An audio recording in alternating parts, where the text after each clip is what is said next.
Bonjour et bienvenue à toi sur ma chaîne, une parole qui relève. Alors tu reçois ici sur ma chaîne une parole d'espérance.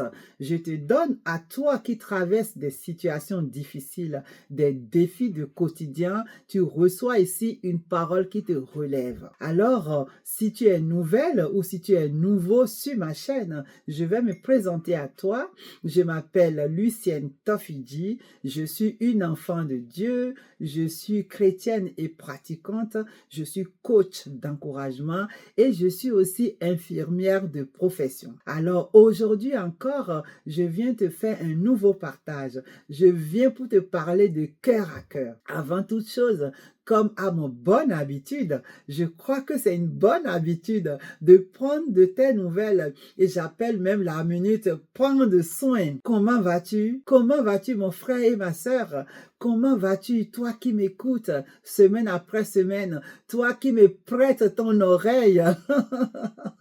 Est-ce que tu vas bien? Est-ce que les paroles que tu reçois ici te relèvent véritablement? Est-ce que tu commences aussi par prendre l'habitude de questionner Dieu? De que dit Dieu de ton challenge? Parce que l'habitude aussi que nous sommes en train de prendre ici, c'est de prendre l'habitude d'interroger Dieu, de le questionner sur nos challenges. Que dit Dieu? Dieu a son mot à dire et Dieu a la solution à tous les challenges. Alors tu seras étonné à chaque fois quand tu questionnes Dieu d'entendre la réponse, que la réponse de Dieu te monte et que ça devienne une conviction pour ton challenge. Voilà. Sinon, moi, je vais bien par la grâce de Dieu. Donc nous sommes toujours en automne, il fait froid, mais aujourd'hui il a fait beau.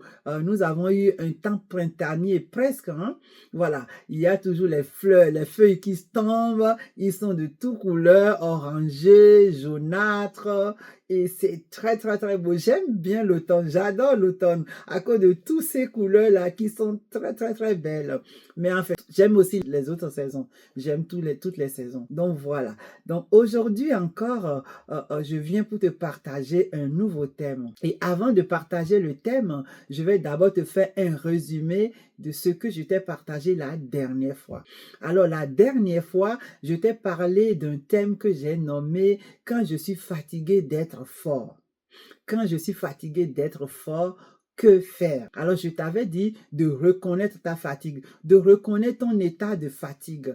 Si tu fais semblant, si tu faisais semblant d'aller mieux alors que tu ne vas pas bien, si tu penses que tu n'as pas le droit de montrer que tu n'en peux plus, que tu es fatigué, non, tu dois reconsidérer cette façon de penser et écouter ton corps et surtout, t'arrêter. T'arrêter, te reposer, te régénérer. Et je t'avais dit que quand tu te mets au repos, tu oses lâcher tout et prendre soin de ton corps. Ton corps est mon corps qui est le temple du Saint-Esprit.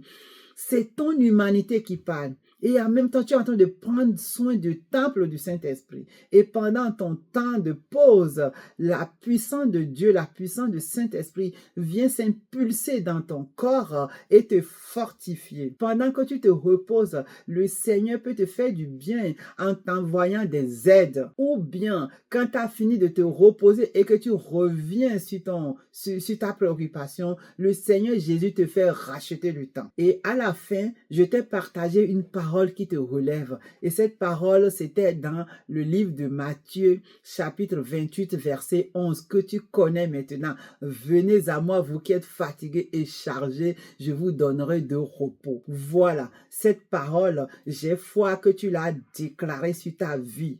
J'ai foi que tu as prophétisé cette parole sur ta vie. Et la parole court dans ton cœur, dans ton corps et qui va arriver à manifestation. Alors aujourd'hui, le thème du jour, je l'ai nommé quand Dieu me relève de la dépression. J'ai connu la dépression, mais la bonne nouvelle pour moi est que Dieu m'a relevé. Aujourd'hui, j'aimerais te partager un témoignage, mon témoignage, une histoire vraie, une histoire profonde, le genre d'histoire que beaucoup cachent, la dépression. La dépression n'est pas un simple coup de barre. n'est pas un simple coup de déprime, pas un simple coup de cafard. Ce n'est même pas une simple tristesse. La dépression, c'est une souffrance intérieure profonde. C'est une perte de sens qui dure notamment plus de 2 semaines. Au moins plus de 2 semaines. Alors, à toi qui m'écoutes aujourd'hui, à toi qui te poses la question, à toi qui te dis j'en ai marre, à toi qui ne sais plus où mettre la tête et tu te demandes où est Dieu dans tout ça. Si tu te poses toutes ces questions, cette vidéo est pour toi. Ce partage est pour toi. Pourquoi? Parce que Dieu m'a relevé. Et si Dieu m'a relevé, Dieu a relevé beaucoup de personnes dans la même situation. Dieu te relèvera. Dieu est prêt pour te relever. Dieu ne fait acception de personne. Alors, la question qui me vient, c'est de savoir comment Dieu agit face à la dépression. Quelle est la réaction de Dieu pendant que ses enfants souffrent, pendant qu'une partie de la création souffre? Comment Dieu agit? Quelle est sa réaction? Nous allons questionner la Bible, la parole de Dieu. La parole de Dieu nous dit que l'Éternel soutient ceux qui tombent. Il redresse ceux qui sont courbés. C'est dans le psaume 145, verset 14. Dieu soutient ceux qui tombent. Dieu relève ceux qui sont courbés. Ça veut dire que Dieu n'est pas indifférent pendant que ses enfants souffrent ou pendant qu'une partie de la création souffre de ce fléau. Il est là pour soutenir ceux qui tombent. Il est là pour redresser ceux qui sont courbés. Il y a une autre parole de la Bible qui dit « Cette fois le juste tombe, il se relève ». Donc, autant de fois que la création ou les enfants de Dieu tombent, Dieu dit qu'il se relève. Une autre parole, pour tous ceux qui vivent, il y a de l'espérance. Ecclésiaste 9, verset 4. C'est-à-dire que tant que tu vis, il y a de l'espoir. Alors, je vais te faire mon témoignage, te faire un résumé de mon histoire. Il y a quelques années, dans les années 2009-2010, sur mon lieu de travail et dans ma vie de soignante, j'étais au fond. Je ne voyais pas la lumière. Je vivais un mal-être sur mon lieu de travail. Pas parce que je n'aime pas mon travail, j'aime mon travail et je suis toujours soignante. Mais parce que sur ce lieu de travail, il y avait une forme de racisme sournois qui ne disait pas son nom et qui s'est présenté à moi. Je dis sournois parce que il y a quelques-uns de mes collègues qui ne veulent pas me parler, qui ne veulent pas travailler avec moi. J'ai 2 diplômes. Mon premier diplôme, c'est le diplôme d'aide-soignant. Et maintenant, je suis infirmière. Et quand on est aide-soignant, en général, on travaille en binôme. Il n'y avait pas grand monde pour travailler en binôme avec moi. Et c'est souvent que je me retrouvais seule pour travailler. Et quelquefois, quand je pouvais me mettre en binôme, c'est une personne de la même couleur de peau que moi. Ma couleur de peau était devenue un problème. À un moment donné, j'ai commencé par être vraiment mal. Et le plus dur est que je n'arrivais même pas à parler, à verbaliser de ce qui m'arrive sur le lieu de travail, ni à la maison. J'ai commencé par développer une anxiété. Quand je vais au travail, j'ai peur. Je me dis, dans quel ambiance je vais travailler? Est-ce que quelqu'un va vouloir aujourd'hui se mettre en binôme avec moi? Et quand je rentrais à la maison, mes jours de repos, je ne faisais que dormir. Alors, il faut savoir aussi que un autre symptôme de la dépression, c'est de dormir. Tu n'as envie de rien faire. Je restais sous ma couette, je dormais. Et j'ai commencé par développer des idées noires. Et là, j'ai été voir mon médecin. Quand j'ai vu mon médecin, j'ai pu lui parler parce que les médecins ont une obligation de garder le secret médical. J'ai un lieu sécurisé, je me suis vidée et ça m'a fait du bien. Seulement quand je sors de là, je sors avec une ordonnance de traitement antidépresseur. Je regarde le papier, je dis, je fais quoi de ça? C'est bizarre, hein? Tu es mal, tu as envie de sortir de là et tu as une solution et je réfléchissais. Du coup, j'ai appelé mon époux pour lui en parler et de façon succincte parce que je n'avais pas encore le courage de raconter. Je me dis, mais je suis adulte, ce que je vis, c'est gérable, ça va aller. Mais je ne gérais rien du tout, ça n'allait pas du tout. J'étais mal, je souffrais silencieusement. Et mon mari me dit, n'achète pas l'ordonnance, attends que j'arrive. Il était en voyage. Il a écouté son voyage, il est venu. Et il a dit, nous allons parler et nous allons implorer Dieu. Et c'est ce que nous avons fait. Et pour la première fois, j'ai eu le courage de lui donner des détails de ce que je vivais. Ça m'a déjà soulagé, rien qu'en parler. Après, nous avons prié. Parce que nous sommes quand même des enfants de Dieu. Moi, je n'avais même pas pensé prier. J'étais dans un cercle vicieux, dans un engrenage. Et du coup, nous avons pris le temps de prier. Nous avons pleuré. Nous avons imploré Dieu. Et les gens de parole qui nous montaient en esprit, par exemple, c'est « Je lève les yeux vers les montagnes. D'où me viendra le secours? Le secours me vient de l'Éternel qui a fait les cieux et la terre. Il ne permettra point que mon pied chancelle. Celui qui te garde ne sommeille point. » C'est dans le psaume 121, versets 1 à 3. Il y a aussi une autre parole qui nous montait. Je me rappelle encore, comme si c'était hier, parce que cette parole-là, on l'a appris à l'église, mais dans la situation, il fallait s'appuyer sur la parole de Dieu. Donc, il y avait aussi la parole de Dieu qui disait « Invoque-moi le jour de la détresse et je te délivrerai et tu me glorifieras. » Là, tu trouves cette parole aussi dans le psaume 50, verset 5. Alors, nous avons pu nous appuyer sur cette parole et crier à Dieu. C'était devenu un processus dans lequel on s'est mis régulièrement. On implore Dieu, on crie à lui pour qu'il puisse me sortir du gouffre dans lequel je me suis mis à mon insu. Et ce que j'ai aussi fait, qui nous est monté dans les pensées, c'est que j'écoute la louange et l'adoration. Et toute la journée, quand je suis de repos, je peux écouter les louanges, les chants de louange et d'adoration presque toute la journée et ça me faisait du bien. Je connaissais certains chants par cœur parce que tellement que je l'écoutais. Et c'est plus tard que j'ai su que la Bible dit que Dieu siège au milieu de la louange. Moi, je ne savais pas. Dieu siège au milieu de l'adoration. Mais nous, c'était une intuition qui nous est venue et ensemble, on a décidé qu'il faut que j'écoute.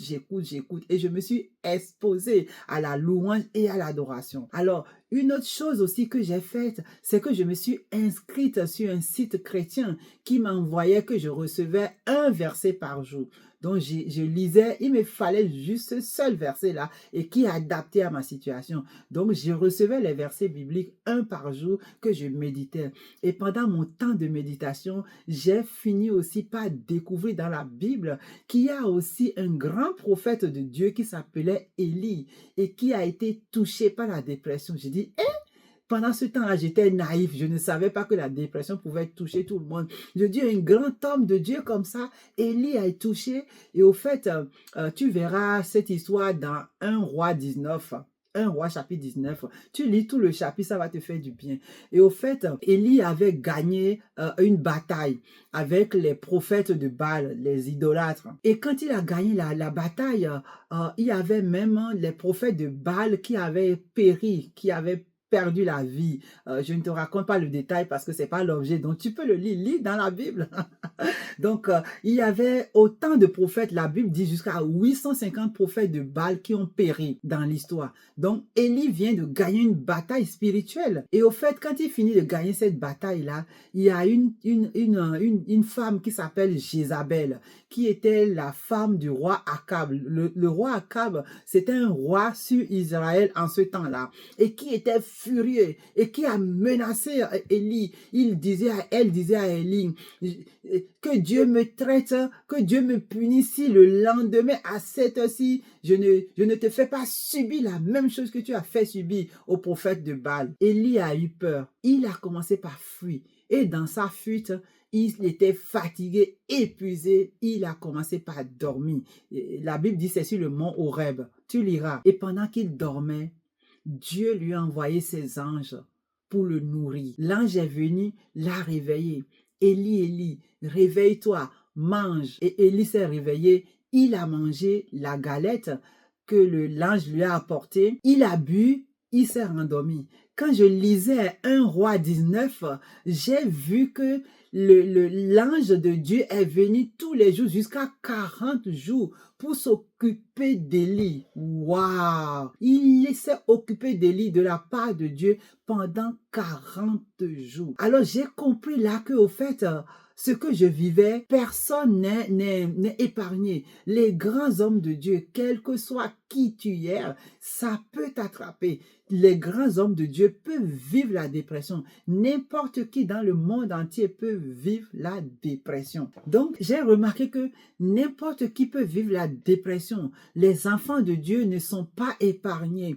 Et puis aussi, si tu fais attention et si tu aimes bien lire les psaumes, tu vas voir que c'est souvent que David crie à Dieu quand il est dans des situations délicates, quand il est dans la dépression. Il a vécu lui aussi la dépression. Il crie à Dieu. Donc, je me suis rendu compte qu'au fait, je ne suis pas seul. Bon, c'est pas rassurant. Je ne suis pas seul. Il y a des grands hommes de Dieu qui peuvent aussi vivre. Autant les gens qui sont dans le monde peuvent vivre ce fléau, autant nous, les enfants de Dieu, ça nous touche aussi. Mais la bonne nouvelle est que quand un enfant de Dieu passe par là, Dieu n'est pas loin. Dieu est là pour relever. Dieu est là pour soutenir. Alors, comment Dieu m'a relevé alors de cette histoire?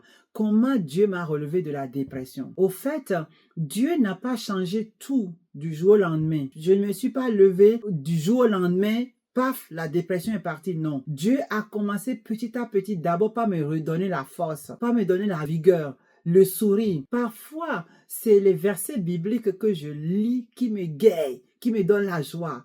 Et des fois, c'est les paroles d'encouragement de mon époux qui me faisaient du bien. J'ai réalisé là que Dieu travaille en silence. Et finalement, j'ai commencé par voir la lumière. Une lumière s'est allumée. Mon brouillard a commencé par disparaître. La dépression, quand je l'ai vécue, ça m'a pas éloigné de Dieu. Au contraire, la dépression m'a fait me dépendre de Dieu. Dieu m'a guéri, pas une guérison émotionnelle, mais une transformation spirituelle. Et un jour, sans que je ne sache comment, j'ai commencé par avoir la paix, la tranquillité dans le cœur. Je peux aller travailler maintenant sereinement. Je suis presque indifférent maintenant à tout ce qui se passe sur le lieu de travail par rapport au comportement sournois que je vivais. J'ai commencé par prendre goût à la vie. J'ai retrouvé mon élan vital. Voilà mon témoignage. Et je rends vraiment grâce à Dieu. Pendant que je te parle là, il y a une chanson qui me monte en esprit. Tu guéris encore, encore, encore. Il guérit encore, encore, encore. Le temps de miracle n'est pas passé. Il est le meilleur aujourd'hui et pour toujours. Si tu crois, tu verras, tu verras, tu verras. Si tu crois, tu verras. Ta lumière est là. Si tu crois, tu verras, tu verras, tu verras. Si tu crois, tu verras. Ta guérison est là. Alors, pour toi qui m'écoutes, comment Dieu veut te relever? Comment Dieu veut te relever? Si tu traverses la vallée de l'ombre de la mort, la Bible dit que tu ne crains aucun mal. Psaume 23. Laisse-moi te partager quelques points de ce que Dieu m'a enseigné, de ce que j'ai appris dans ma situation. La première des choses que j'ai appris, c'est de ne pas être isolé. C'est de ne pas s'isoler seul dans son coin. Quand je vivais cette situation-là, je me suis isolée. Et c'était mauvais. Parce que Dieu met toujours quelqu'un autour de nous, autour de soi, pour nous aider, ne serait-ce qu'à parler. Une des thérapies de la dépression, c'est de parler, mais pas à n'importe qui. Donc, ne t'isole pas. La deuxième chose que je te propose, c'est que tu restes dans la parole. La parole est vie. Dans la parole, il y a la guérison. Dieu veut te guérir par sa parole. Reste dans la parole. Même si c'est un seul verset que tu lis par jour, ça suffit pour t'éclairer, pour te guérir, pour te ragaillardir. C'est comme une semence que tu sèmes dans ton cœur et qui va se développer. La troisième chose que je te propose de comment Dieu veut te guérir, c'est qu'il faut que tu pries avec ton cœur. Prie vrai. Prie avec un cœur sincère. Quand tu vas devant notre Dieu créateur, tu lui parles avec sincérité. Tu lui montres ta vulnérabilité.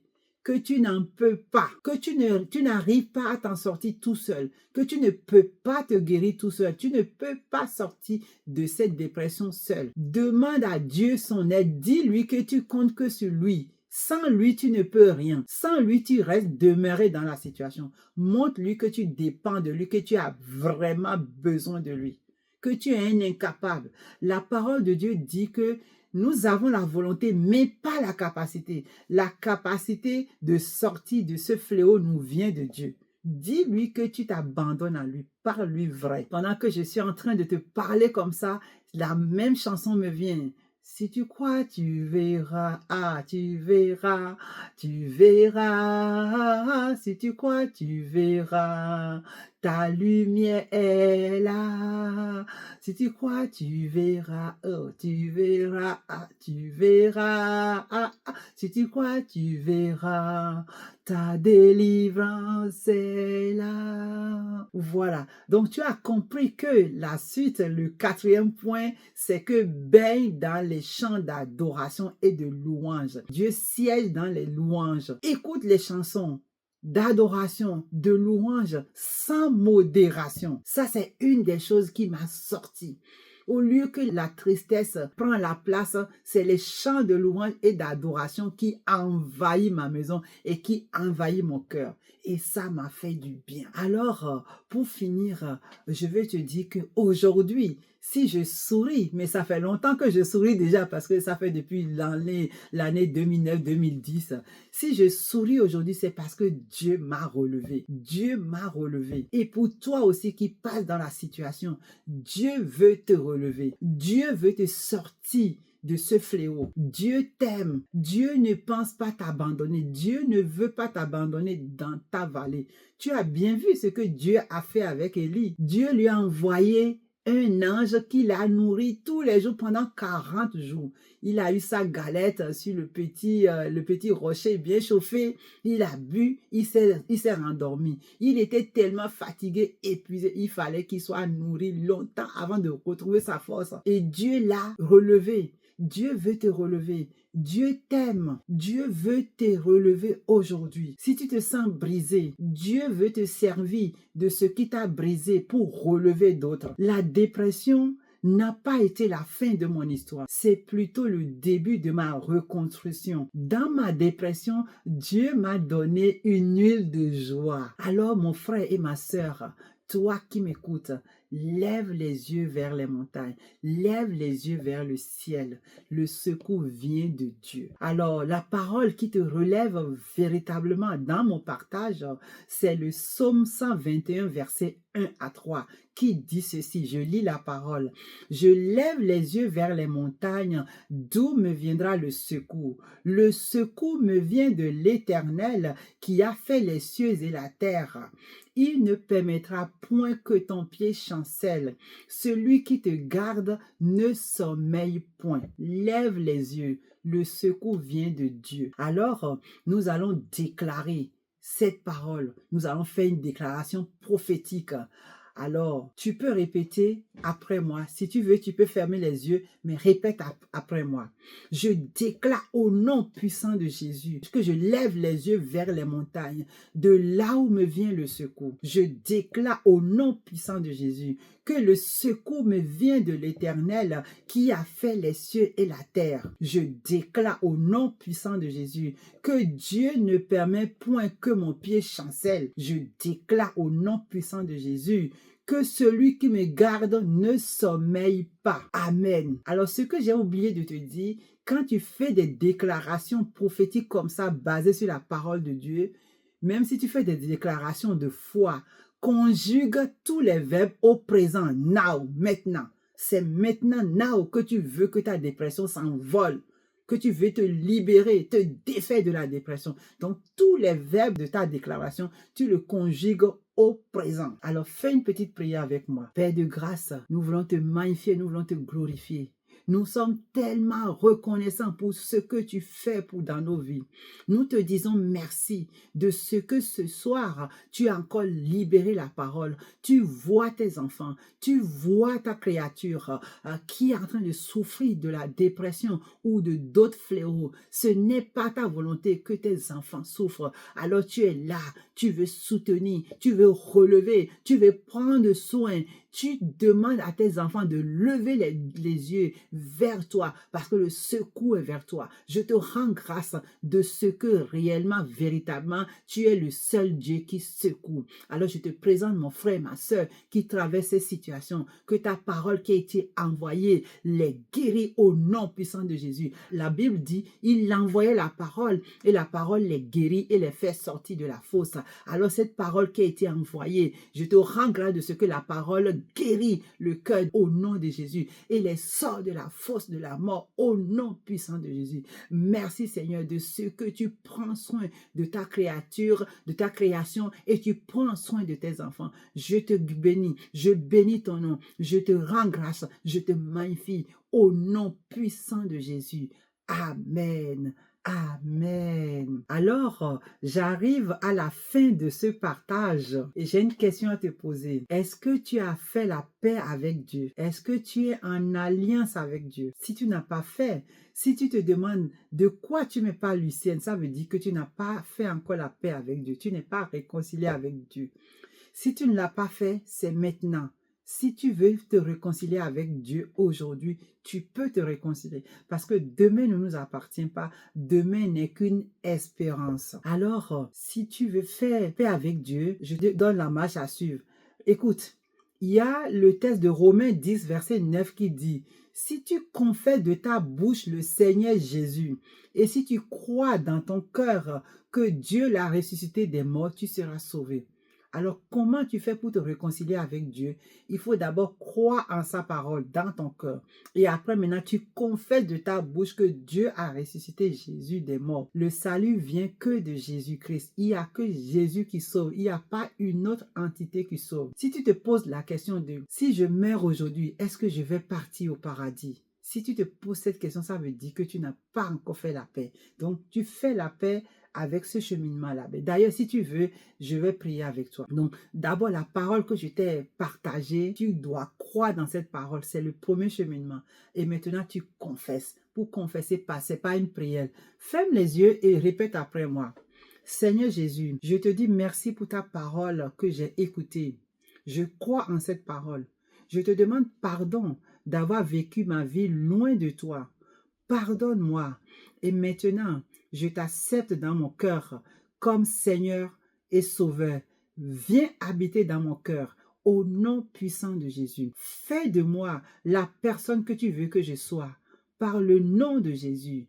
Amen. Voilà une autre forme simplifiée de cette prière. Donc, si tu as cru dans ton cœur réellement à toutes les paroles que j'étais partagées, la parole de Dieu, la parole pure de Dieu que tu as entendue dans ce partage, et maintenant que tu as confessé de ta bouche avec cette prière sincèrement, là tu viens de naître de nouveau, tu viens de te réconcilier avec Dieu, tu es maintenant né de nouveau enfant de Dieu, et de ce fait, tu peux maintenant demander à Dieu d'agir dans ta vie, de manifester sa parole dans ta vie. Tu as maintenant le droit de réponse auprès de Dieu. Et Dieu, comme il n'est pas un Dieu menteur, ce que sa bouche dit, sa main l'accomplit. Dieu te traitera selon cette parole qui se manifestera dans ta vie au nom puissant de Jésus. Voilà, c'est tout pour aujourd'hui. J'espère que tu as aimé ce partage. Si tu as aimé, comment je sais que tu as aimé? En likant. Tu peux aussi partager à quelqu'un qui en a besoin. Et tu t'abonnes aussi si tu veux m'encourager. Voilà, je vais m'arrêter là et je te dis peace, la paix de Dieu. Au revoir.